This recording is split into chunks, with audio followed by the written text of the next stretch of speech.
قرآن مجید کی ایک آیت ہے جس کا غلط مفہوم لیا جاتا ہے، لا اکراہ فی الدین۔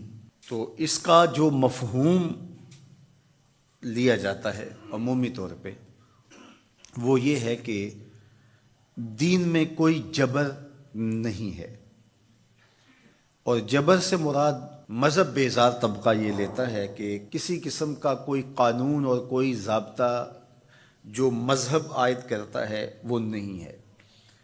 تو یہ مولویوں کی پیدا کردہ سختی ہے، اور انہوں نے دین کو مشکل بنا دیا ہے، اور حدود و تعزیرات، قوانین، ضوابط، چور کا ہاتھ کاٹو، زانی کو سنگسار کرو، کوڑے مارو حد قذف میں، اور مختلف اوقات کے اندر مختلف عبادتوں کا لزوم۔ تو یہ کیا ہے جب قرآن کہتا ہے لا اکراہ فی الدین، دین میں کوئی سختی نہیں ہے، کوئی جبر نہیں ہے، جو مرضی کرو؟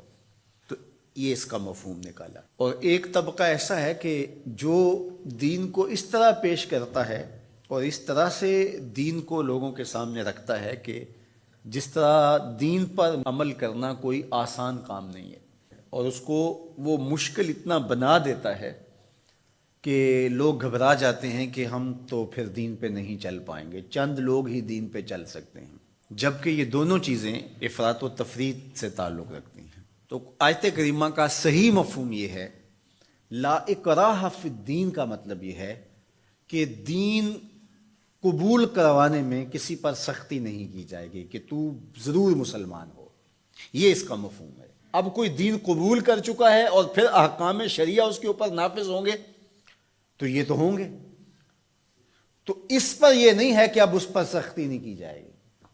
جو اس جامعہ میں، اس درس گاہ میں داخل نہیں ہوتا، پڑھنا نہیں چاہتا، تو ہم اس کو دھکے سے گھر سے اٹھا کر کے یہاں داخلہ نہیں دے سکتے۔ جس کی مرضی ہو آئے اور جس کی مرضی ہو نہ آئے، لیکن جو شخص یہاں آ کے داخل ہو گیا، پھر یہاں جو ہم نے ضوابط اور قوانین بنائے ہیں ان کا وہ پابند ہوگا، اس لیے کہ وہ اپنی مرضی سے آیا ہے اور اس نے یہاں آ کر کے داخلہ لیا ہے۔ تو اب وہ کہے کہ میں نہیں مانتا تو وہ باغی کہلائے گا۔ تو اسلام کے اندر کسی کو سختی سے داخل نہیں کیا جائے گا، ترغیب دی جائے گی۔ اور قرآن مجید کی اس آیت کریمہ کو اگر پورا پڑھیں تو سارا مفہوم واضح ہے۔ لا اکراہ فی الدین، دین لانے کے حوالے سے کوئی زبردستی نہیں ہے۔ قد تبین الرشد من الغی، ہدایت کا راستہ گمراہی سے ممتاز ہو کے واضح ہو چکا ہے۔ اب جس کا جی چاہے وہ ایمان لائے اور جس کا جی چاہے وہ کفر کرے، یہ اس کی مرضی ہے۔ اگر اللہ چاہتا تو کسی کے دل میں کفر پیدا ہی نہ ہوتا، سب مسلمان ہوتے، لیکن اللہ تعالیٰ جل شانہ کی حکمت یہ نہیں ہے۔ انا ہدیناہ السبیل اما شاکرا و اما کفورا، ہم نے حق کے راستے واضح کر دیے۔ اب جس کی مرضی ہو وہ کفر کے راستے پہ چلے، جس کی مرضی ہو وہ اسلام کے راستے پہ چلے، اس کی اس مرضی کی وجہ سے ہی تو جزا و سزا ہے۔ اگر اس کی مرضی سلب کر لی جائے اور وہ ایمان لانے پہ مجبور ہو تو پھر اس کا یہ کمال کون سا ہوا؟ تو کمال تو یہی ہے کہ دونوں راستے ہیں اور دونوں راستے سے دکھائی دے رہے ہیں، اور وہ اپنے اختیار سے خیر کا راستہ اختیار کرتا ہے تو جزا ملے گی، اور اپنے اختیار سے برائی کی راہ پہ چلتا ہے تو اس کو جو ہے وہ سزا ملے گی۔ لیکن اگر اس کا اختیار ہی نہیں ہے برائی کے راستے پہ چلنے کا تو پھر اس کو سزا کیوں دی جائے؟ تو یہ بات ذہن میں رکھیے گا، یہ اختیار پر جزا اور سزا ہے۔ تو آیت کریمہ کا مفہوم یہ بتاتا ہے کہ جو چاہے وہ حق پہ آئے، اس پہ مجبور نہیں کیا جائے گا۔ باقی احکام شریعہ پر عمل پیرا ہونا تو یہ ایک امر آخر ہے۔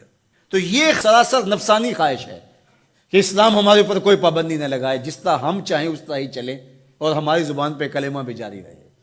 میں بھی ہوٹل میں پیو، چندہ بھی مسجد میں دو، شیطان بھی خوش رہے، خدا بھی ناراض نہ ہو، یہ کیسے ہو سکتا ہے؟